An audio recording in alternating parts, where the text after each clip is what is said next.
Welcome to the Deep Dive. Today we're exploring something truly mind-bending, auto-brewery syndrome. You might have heard it called gut fermentation syndrome. Our mission is to really get under the hood of this condition using a fascinating recent case report. We're talking about how someone can get, well, legally drunk, sometimes severely intoxicated without actually drinking any alcohol at all.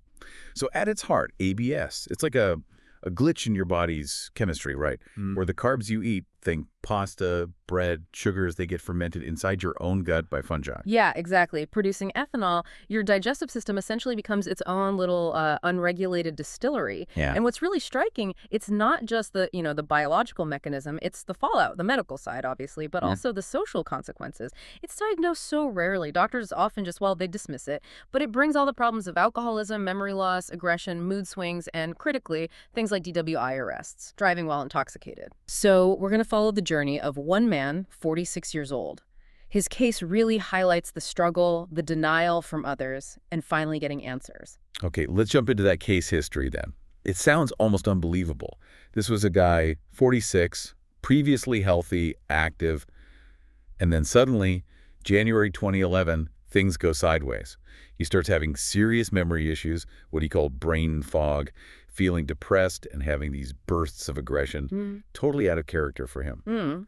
And if you look for a trigger, a starting point, the sources seem pretty clear. It all kicked off about a week after he finished a 3-week course of antibiotics. Ah, the antibiotic connection. Yeah, cephalexin. He took it for thumb injuries. Yeah. It's a serious one, apparently. Right, and cephalexin, that's a broad-spectrum antibiotic. Very common, very effective for infections, but taking it for 3 weeks, that's significant. It basically acts like a reset button for your gut microbiome, but not in a good way. It wipes out loads of beneficial bacteria. The good guys that normally keep fungi in check. Precisely. So it creates this vacuum, and opportunistic yeasts, fungi, they just seize the chance to grow unchecked, and that starts the fermentation engine. And the immediate result of this internal brewing was, well, devastating for him socially.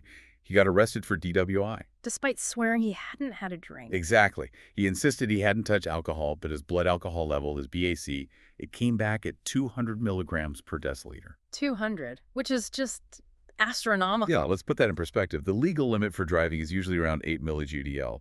He was 25 times over the limit. So you can understand, perhaps, why the police, even the hospital staff, they just didn't believe him. It sounds impossible. How could they? It really wasn't until he sought help elsewhere, ended up going to Ohio, I believe, where some doctors were maybe more familiar with these kinds of unusual cases. His aunt actually bought him a breathalyzer so he could monitor himself. And sure enough, it showed high readings at random times, completely unrelated to drinking anything. Okay, so that's some objective evidence, finally. Yeah, and to confirm it formally, they did this initial challenge test. Under observation, they gave him a carbohydrate meal, about 50 grams. Like just some bread or something. Probably something simple like that, yeah. Wow. And then 8 hours later, they checked his blood alcohol. It had climbed to 57 milligrams per deciliter. That pretty much sealed the deal. It confirmed his body was making alcohol from food. Okay, so confirmation, finally. But like you said, that's just the start. Now they had to figure out what exactly was doing the brewing inside him. Right. You need to know the culprit organism to treat it effectively. So those initial tests in Ohio, the stool samples, they found Saccharomyces cerevisiae. Which is baker's yeast. Brewer's yeast. That's the one, a very common yeast. No. They also found Aspergillosis, but treatment based on that wasn't fully successful. He relapsed quite severely, actually. And they needed to dig deeper. Exactly. Later on, when he was treated in New York, they used a more direct approach, endoscopy. They collected fluid samples directly from his upper small intestine and his cecum. Going right to the source. Yeah. And those samples revealed different yeasts, Candida albicans and Candida parapsilosis. These are often more pathogenic species. And finding them high up in the small intestine? That is not normal, is it? Not at all. Normally, fungi, if present, are mostly kept down in the colon, the large intestine. Finding high concentrations of Candida in the stomach and upper small bowel, that's a strong sign of pathology. It means they're actively fermenting carbs way earlier in the digestive process than they should be. Spot on, where digestion, not fermentation, should be happening. And looking at other ABS cases in the medical literature, this patient seems a bit different, right? He does. Most previously reported cases involve people who were already quite ill. maybe severely immunocompromised, or they had physical issues in their gut, like strictures from Crohn's disease, or maybe short gut syndrome after surgery, things that disrupt normal gut flow. But this guy was healthy before the antibiotics. Pretty much, yeah. And that's what makes this case medically significant. The strong link between that cephalexin course and the start of his ABS in an otherwise healthy person, the sources say that specific sequence hadn't really been documented before.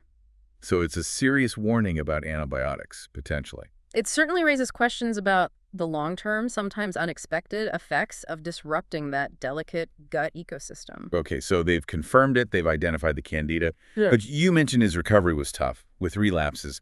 Let's talk about the treatment path. Why was it so difficult? Well, the first approach was twofold. Starve the fungi with a strict carb-free diet. No fuel for the fire. Right. And attack them with oral antifungal drugs. They tried fluconazole first, then the statin. Did it help initially? Partially, yeah. Symptoms improved for a bit, but then they just flared right back up. This thing was incredibly stubborn. And the relapse you mentioned was severe. Extremely. During one episode where his body was producing a lot of alcohol, he got severely intoxicated, fell, and actually hit his head hard enough to cause intracranial bleeding, a brain bleed. Oh my God. That's terrifying. It is, and during that hospital stay, his BAC levels were all over the place, sometimes down to 50, but at other times peaking near 400 milligrams per deciliter. 400. Even with doctors knowing about the ABS diagnosis. Even then, it was just so hard for the medical team to square what they were seeing, this apparently non-drinking patient with these sky-high alcohol levels. The mistrust must have been immense. Absolutely devastating. So what finally worked after they found the candida? They shifted to a different oral antifungal, itraconazole, but then another setback. He had a bad relapse, and it turned out he'd eaten pizza and had some soda without telling the doctors. Ah, the perfect storm of carbs. Exactly, fueling whatever fungal colonies were left. So that taught them two things. Diet adherence had to be absolute, at least initially, and maybe more importantly, the oral drugs just weren't cutting it. They weren't clearing the infection fully. Why not? Why wouldn't the oral pills work if they target fungi? Well, the thinking is the oral antifungals like fluconazole or itraconazole, they get absorbed, go into the bloodstream, but maybe they don't reach high enough concentrations back into the mucus and secretions lining the upper gut. Yeah. Especially if the candida has formed protective biofilms. Oh, okay. So it couldn't get to where the problem actually was. Potentially, yes. The breakthrough came with intravenous treatment. 6 weeks of IV micafungin. Micafungin. What's different about that one? It's a different class, an echinocandin. And giving it intravenously bypasses all those absorption issues. It guarantees high, sustained levels of the drug throughout the body, including penetrating those gut tissues effectively. Basically flooding the system to wipe out those deep-seated colonies. That seems to be what worked. After the 6 weeks of IV micafungin, they did another endoscopy. Clean. No fungal growth detected. And the report says he remained symptom-free 1.5 years later. He could even eat a normal diet again. That's incredible. A long road, but a successful end. What about diet and probiotics during all this? Well, that strict carb-free diet was crucial early on to stop feeding the fermentation. As for probiotics, there isn't much formal study on them for ABS specifically, but they were used here. The idea was competitive inhibition, trying to bring back the good bacteria that the cephalexin wiped out to help crowd out the fungi. Makes sense. They started with just one strain, Lactobacillus acidophilus, and later switched to a multi-strain, purely bacterial probiotic, trying to build back that diversity. Given how long this took, the DWI, the near-fatal fall, it really underscores the need for better, faster diagnosis, doesn't it?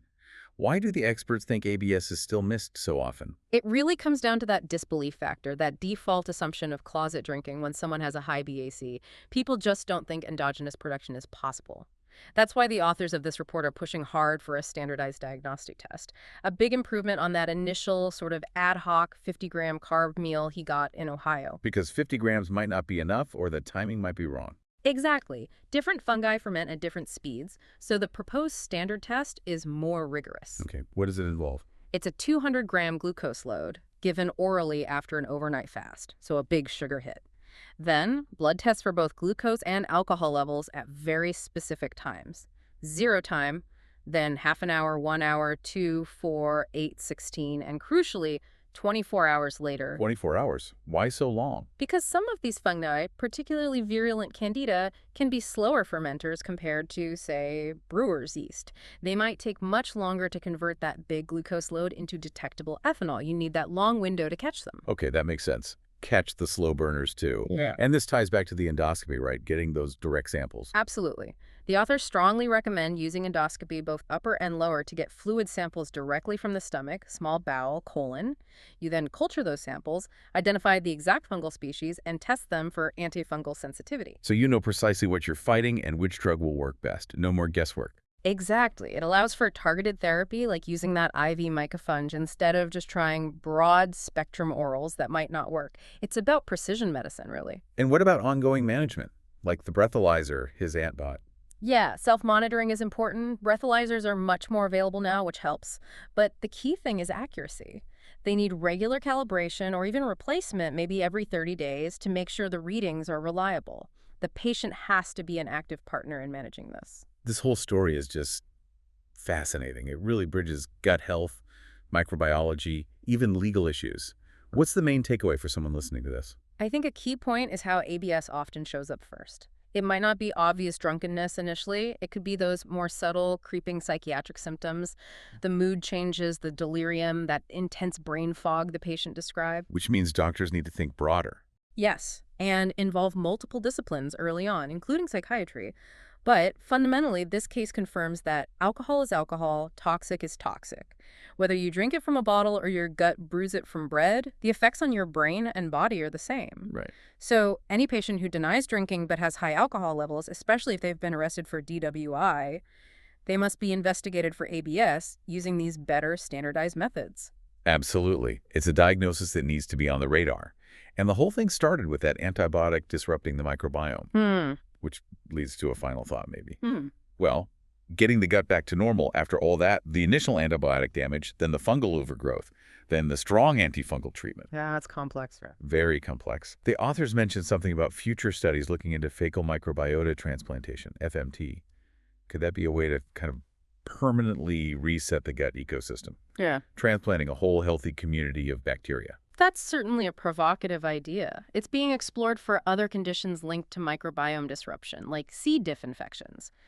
For ABS, especially cases triggered by antibiotics, FMT might offer a way to establish a robust, competitive bacterial environment that prevents fungi from taking hold again. Something to keep an eye on for the future, then. A potential definitive fix for this very strange internal brewery. Definitely something worth investigating further.